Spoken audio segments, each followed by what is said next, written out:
Charlotte's Web. We are on chapter 11, which is called The Miracle. The next day was foggy. Everything on the farm was dripping wet. The grass looked like a magic carpet. The asparagus patch looked like a silver forest. On foggy mornings, Charlotte's Web was truly a thing of beauty. This morning, each thin strand was decorated with dozens of tiny beads of water. The web glistened in the light and made a pattern of loveliness and mystery, like a delicate veil. Even Lurvy, who wasn't particularly interested in beauty, noticed the web when he came with the pig's breakfast. He noted how clearly it showed up, and he noted how big and carefully built it was. And then he took another look and saw something that made him set his pail down. There, in the center of the web, neatly woven in block letters, was a message. It said, "Some pig." Some pig. Lurvy felt weak. He brushed his hand across his eyes and stared harder at Charlotte's Web.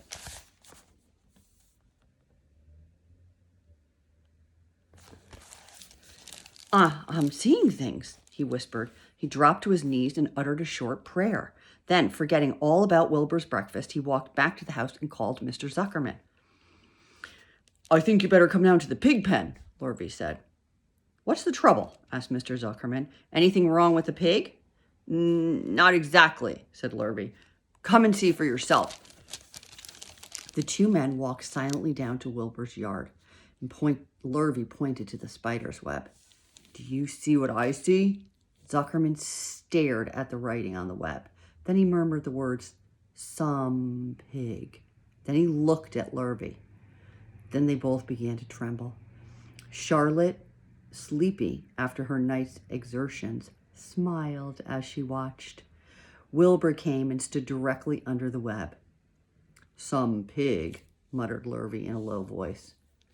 "Some pig," whispered Mr. Zuckerman. They stared and stared for a long time at Wilbur. Then they stared at Charlotte. "You don't suppose that spider," began Zuckerman. He shook his head and didn't finish his sentence. Instead, he walked solemnly back to the house and spoke to his wife. "Edith, something has happened," he said in a weak voice. He went into the living room and sat down, and Mrs. Zuckerman followed. I've got something to tell you, Edith," he said. "You better sit down." Mrs. Zuckerman sank into a chair. She looked pale and frightened. "Edith," he said, trying to keep his voice steady, "I think you had best be told that we have a very unusual pig." A look of complete bewilderment came over Mrs. Zuckerman's face. "Homer Zuckerman, what in the world are you talking about?" she said.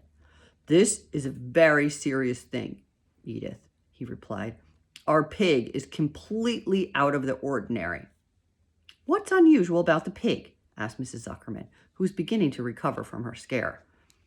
"Well, I don't really know yet," said Mr. Zuckerman, "but we have received a sign, Edith, a mysterious sign. A miracle has happened on this farm. There is a large spider's web in the doorway of the barn cellar right over the pig pen. And when Lurvy went to feed the pig this morning, he noticed the web because it was foggy. And you know how a spider webs look, very distinct in a fog. And right sprang in the middle of the web, there were the words, 'Some pig.' The words were woven right into the web. They were actually part of the web, Edith. I know, because I have been down there to see them. It says 'some pig' just as clear can be. There can be no mistake about it. A miracle has happened, and a sign has occurred here on earth, right on our farm, and we have no ordinary pig." "Well," said Mrs. Zuckerman, "it seems to me you're a little off. It seems to me we have no ordinary spider." "Oh, no," said Zuckerman. "It's the pig that's unusual. It says so right there in the middle of the web." "Maybe so," said Mrs. Zuckerman. "Just the same, I intend to have a look at that spider." "It's just a common gray spider," said Zuckerman. They got up, and together they walked down to Wilbur's yard. "You see, Edith, it's just a common gray spider." Wilbur was pleased to receive so much attention. Lurvy was standing there, and Mr. and Mrs. Zuckerman, all three, stood for about an hour reading the words on the web over and over and watching Wilbur. Charlotte was delighted that her trick was working. She sat down without moving a muscle and listened to the conversation of the people. When a small fly blundered into the web just beyond the word pig, Charlotte dropped down quickly, rolled the fly up, and carried it out of the way. After a while, the fog lifted. The spider web dried off, and the words didn't show up so plainly. The Zuckermans and Lurvy walked back to the house. Just before they left the pig pen, Mr. Zuckerman took one last look at Wilbur. "You know," he said in an important voice, "I've thought all along that pig of ours was an extra good one. He's a solid pig. That pig is as solid as they come. You notice how solid he is around the shoulders, Lurvy?" Sure I do," said Lurvy. "I've always noticed that pig. He's quite a pig." "He's long and he's smooth," said Zuckerman. "That's right," said Lurvy. "He's as smooth as they come. He's some pig." When Mr. Zuckerman got back to the house, he took off his work clothes and put on his best suit. Then he got into his car and he drove to the minister's house. He stayed for an hour or so and explained to the minister that a miracle had happened on the farm. "So far," said Zuckerman, "only 4 people on earth know about this miracle. Myself, my wife Edith, my hired man Lurvy, and you."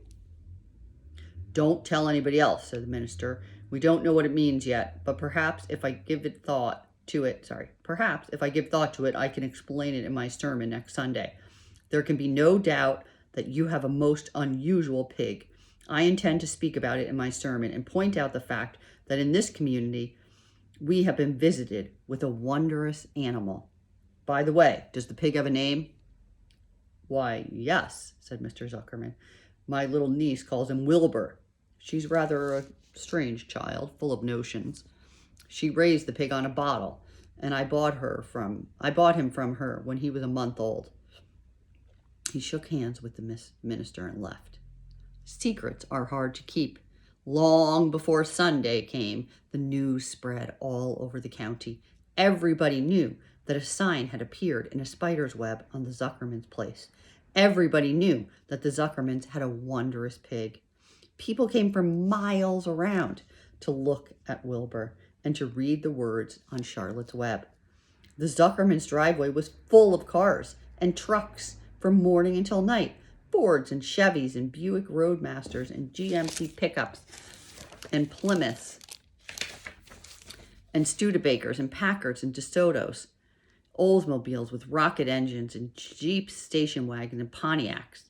The news of the wonderful pig spread clear up through the hills, and the farmers came rattling down in buggies and buckboards to stand hour after hour at Wilbur's pen, admiring the miraculous animal.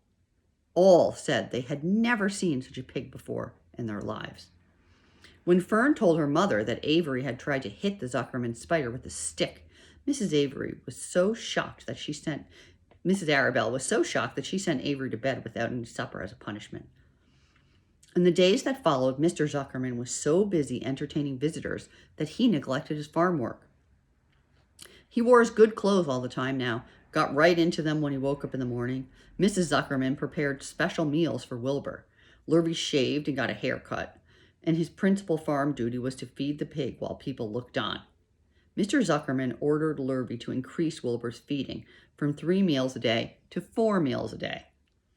The Zuckermans were so busy with the visitors, they forgot about other things on the farm. The blackberries got ripe, and Mrs. Zuckerman failed to put them in blackberry jam. The corn needed hoeing, and Lurvy didn't have time to hoe it. On Sunday, the church was full. The minister explained the miracle. He said that the words on the spider's web proved that human beings must always be on the watch for the coming of wonder. All in all, the Zuckerman's pig pen was the center of attraction. Fern was very happy, for she felt that Charlotte's trick was working and that Wilbur's life would be saved. But she found that the barn was not nearly as pleasant. Too many people. She liked it better when she could be alone with her animals, with her friends. And there's everybody coming.